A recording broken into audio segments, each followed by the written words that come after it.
know I'm talking to one of the bosses, but... Yeah, so I'm the Chief Content Officer at WARC, 30-odd people around the world. Wow. Binet and Field or Byron Shop? I can't... how do you pick between those two? Whoever I choose, the other one will kill me. So, marketers are being told that they need to just keep churning.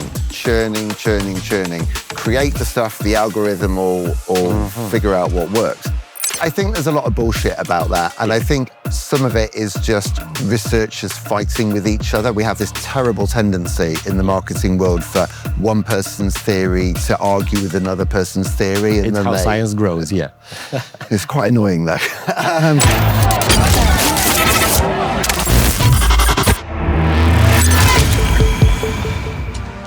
Hi, David. Hi, Andrei. Thank you for joining us at the Romanian Creativity Pavilion at Cannes Lions. Great to be here. So, first of all, tell us briefly about yourself and your role in WARC. I know I'm talking to one of the bosses, but...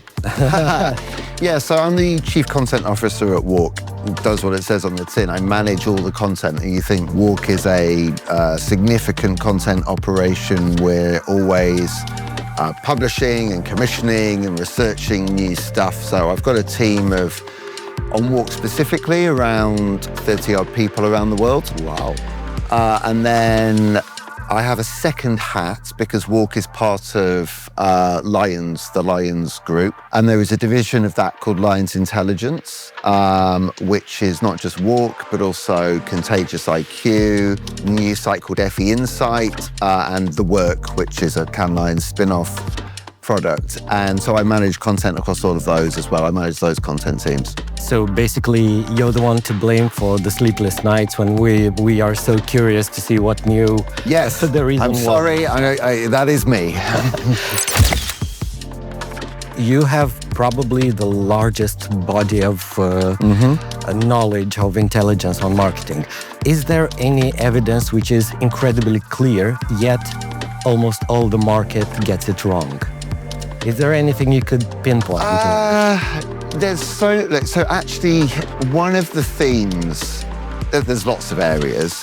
One of the themes this year in Cannes Lions has been the widening gap between best practice, what the theory tells us to do, and actual practice. Okay. And actually annoyingly, that gap seems to be getting wider. Even though we know more about best practice, the gap between good practice and what's actually going on the ground is getting wider. And that's for a whole bunch of reasons. But if I take one example, it would be around what some people will call consistency. So there is a growing body of evidence that consistency pays off. On Monday, Mark Ritson and Byron Sharp agreed that consistency was key. At the same time, seeing things get more and more fragmented, more and more ideas being put into market, more and more low-quality content flooding the platforms. Consistency is actually moving in the opposite direction, becoming less consistent, not more consistent. And that's, although we do know how important it is. Yeah. Is that influenced by how the platforms are trying to get people to produce more content? That's a big part of it. It's a big part of it. It's easy to see it as a sort of, it's just marketers being silly and chopping and changing and the CMO gets bored and all of that sort of stuff. And, maybe there's a bit of that. But yeah, there is a structural issue in the industry where marketers are being told that they need to just keep churning. Create the stuff, the algorithm will figure out what works. Now, the problem with that is it gets very hard to maintain any form of discipline in terms of brand messaging. It's a really difficult, I'm not pretending this is easy, but some data we released this week with CreativeX from the US and some major European markets, the sheer volume of ads was astounding. So, and it's all low budget stuff. So 93% of the ads by blue chip advertisers, not little, it's not like your local pizzeria. 93% of the ads by blue chip advertisers, all Fortune 500, had less than $10,000 of media spend behind them.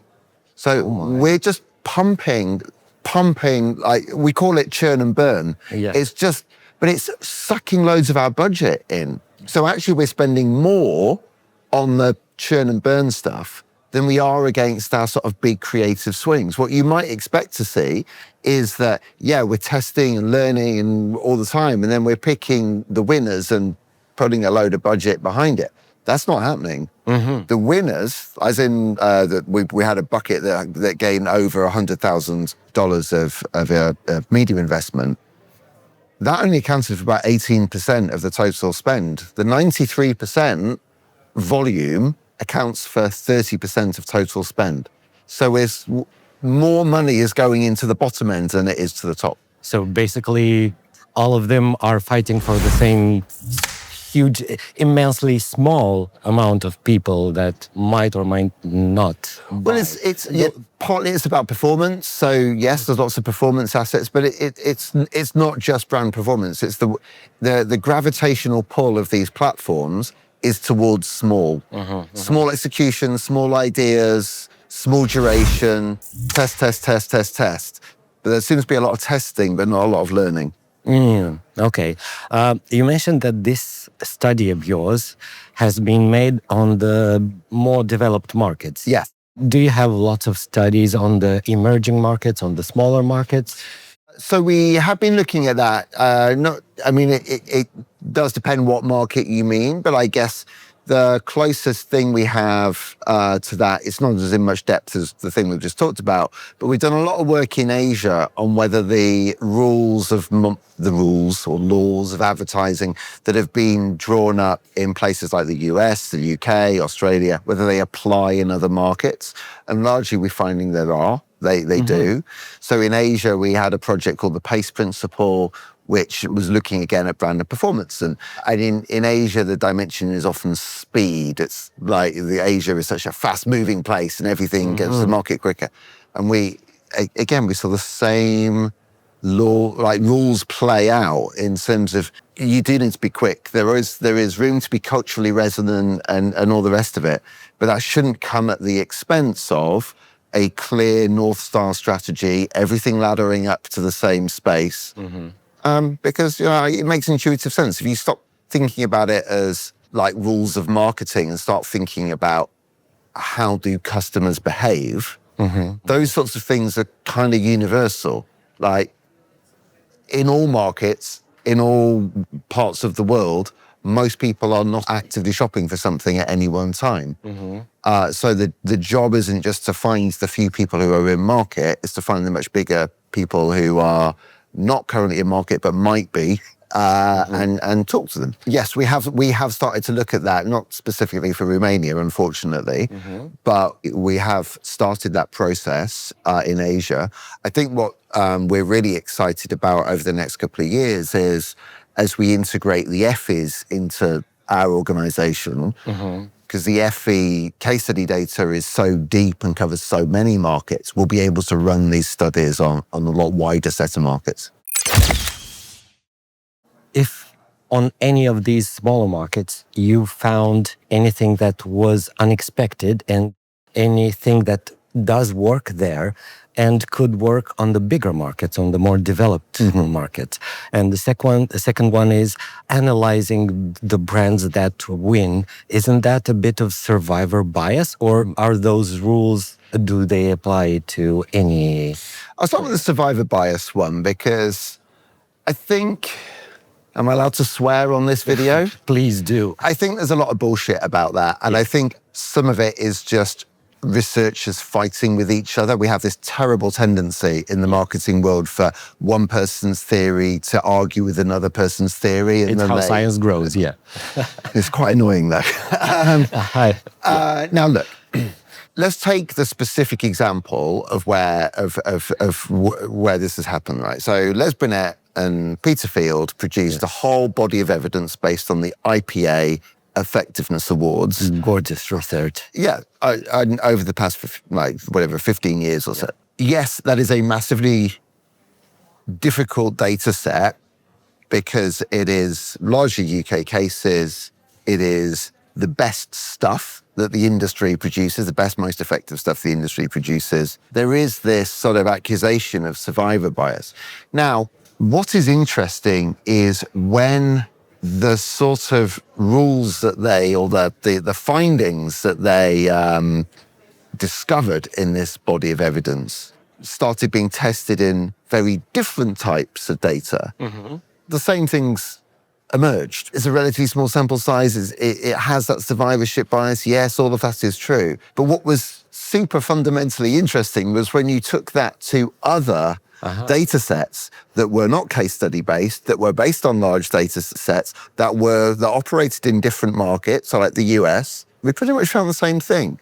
Of course, the nuances maybe changed, the angles changed slightly, but we've now found that, yes, you need to do brand and performance in data sets in Asia, in the States, different parts of Europe. I think we can put some of that survivorship bias stuff to bed, because we've actually seen that by taking a relatively small but very deep body of data that we know quite a lot about, it can give us hypotheses that we can then test more broadly. It does sort of annoy me that people would just dismiss that. Yes. That can't be right because, okay, well, let's accept that the data has limitations, but take that as a encouragement to go and use the findings and test them somewhere else. To test, again, the principles, not in... Okay. Are there any lessons we can learn from those who did not survive in the market? Is there anything we can find out new to us by researching? Well, it depends what you want to know, I guess. If you're trying to find out why they didn't survive, then that could be useful, because knowing how to win is a different question to knowing how not to lose. Yeah. Now, the problem you have with that is it's very, very hard to get good data on stuff that didn't work, because no one wants to own up to it. No one wants to go, yeah, I'm going to enter a case study on how this thing totally bombed. Yes, in principle, but actually getting the data is quite difficult. And there's probably more ways to lose than the number of ways to win. Of course, yeah. I mean, if you accept that the default is, the baseline position is you are probably going to lose, then you have to understand all the things the things it takes to then win. Now let's get back to the question about smaller markets. Is there anything that applies there and maybe would be relevant for bigger markets? There's always stuff you can take. Again, I'm going to use Asia as an example because we're closer to that at WARC.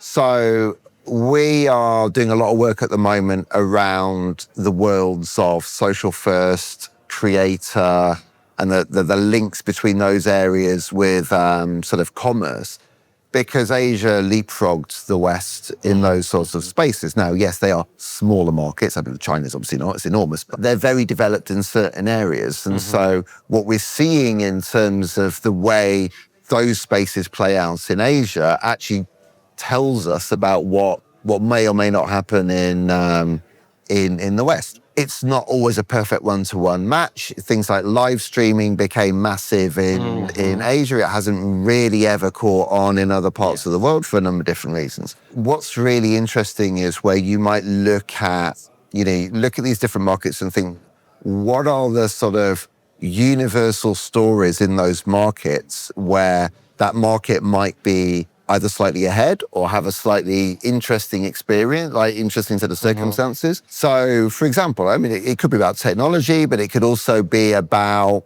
are there specific categories in that market that are growing particularly quickly where actually that might tell us how a category could be developed, or like you could find new ways to solve a particular consumer problem in another market. I don't always like the sort of idea that the big markets know what they're doing and the small have to learn from the big. It's often about, each market's got its own specialisms and its own expertise and its own things. And once you learn about stuff, you can then translate it into, you go, actually, that could really have the relevance over here.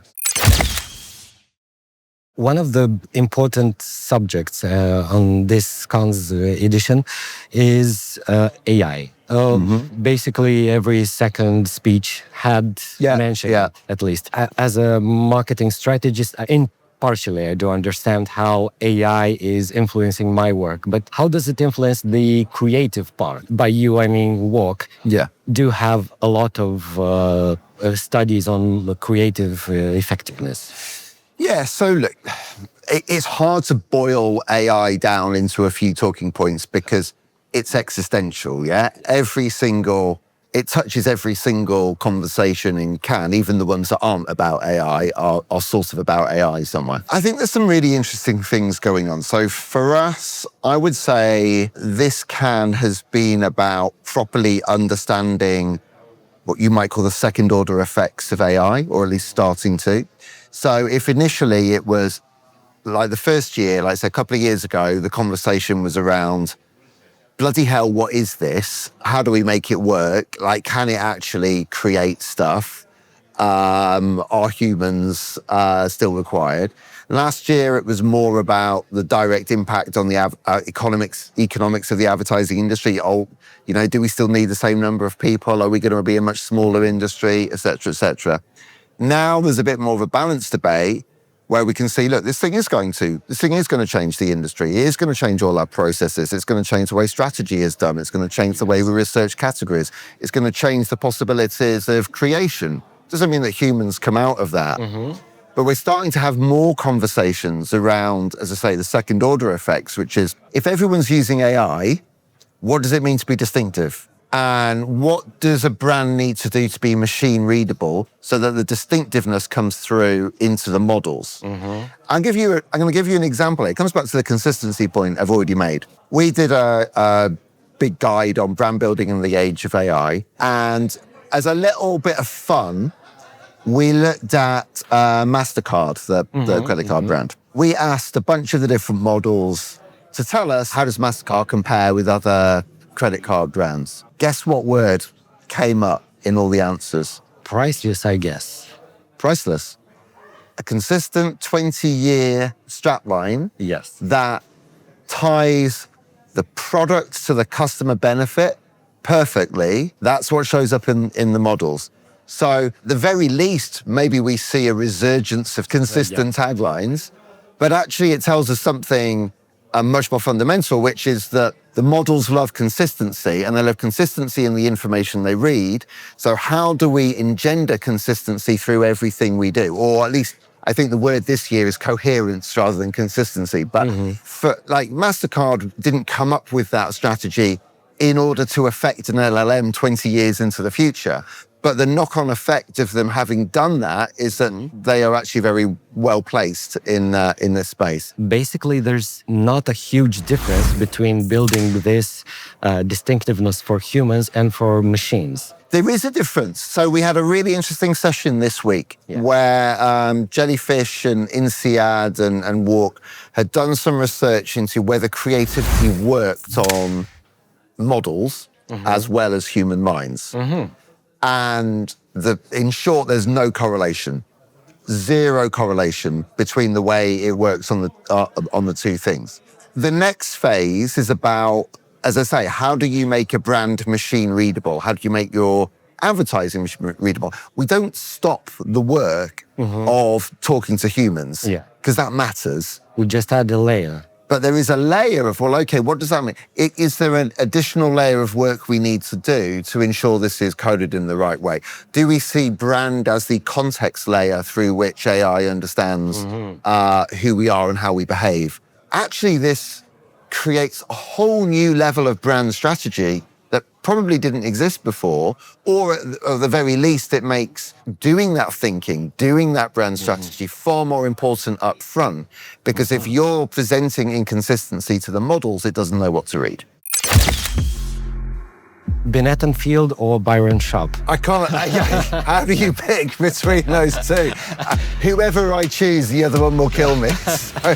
They're both right. Yeah, I think they're both right, but in sort of different ways. Like I think the Byron Sharp, the work that Byron Sharp has done around popularizing the work of Andrei Ehrenberg is really, really fundamental because it gives us a way of understanding how categories work, how consumer buying works, and then lots of other stuff layers on top of that. So Binet and Field would not see themselves as in opposition to Byron Sharp at all. They would see what they are doing as a way to interpret some of the ideas in how brands grow into something that feels more practitioner-focused. So basically, Byron Sharp set the matrix where every other researcher can... I do know of researchers who disagree with Byron Sharp, but certainly the people like Binet and Field, look, they might quibble on specific points and specific points of nuance and emphasis, but they wouldn't argue with the big picture. A Cannes Lion or a sales uplift? Again, I'm going to be boring and say both, but I'm going to say a Cannes Lion because I think the game isn't just about driving sales come what may. It's about building sustainable brands that can drive profit as well as sales. Yes, of course, we need a sales uplift, but are we doing that? Are we driving that sales uplift with techniques that are also driving, like building that sort of sustainable, like profit growth? What is more useful for marketers? Reading more WARC or watching less LinkedIn posts? Look, you can like we should all spend less time on LinkedIn. I think we can all agree on that. But if you talk to marketers in Cannes, still the ones that get the most from the festival are the ones that work, that spend some time in the basement looking at the work itself, because it's really good stuff, and it is a reminder. We talk about theory and data and these big abstract concepts a lot, but at the end of the day, a lot of, at least in marketing communications, not all marketing, but the job comes down to actually creating something. Something has to go out into the world. You know, we're not just building pipes. We're at the craft is important. And I think reading more of the actual work itself and understanding the craft of it, not just the sort of the big idea or the ChatGPT summary or whatever it is, but how they actually got it done and the story behind how it came to life, I think is really important, because it is a reminder that craft is a really important aspect of not just the creativity, but the ability of that creativity to connect. This is a perfect part for ending this discussion. Thank you so much again, and thank you not only for joining us here, but also for, I will repeat myself, the sleepless nights when we were curious to read everything you have available on WARC. You can never finish WARC. It's not possible. Definitely.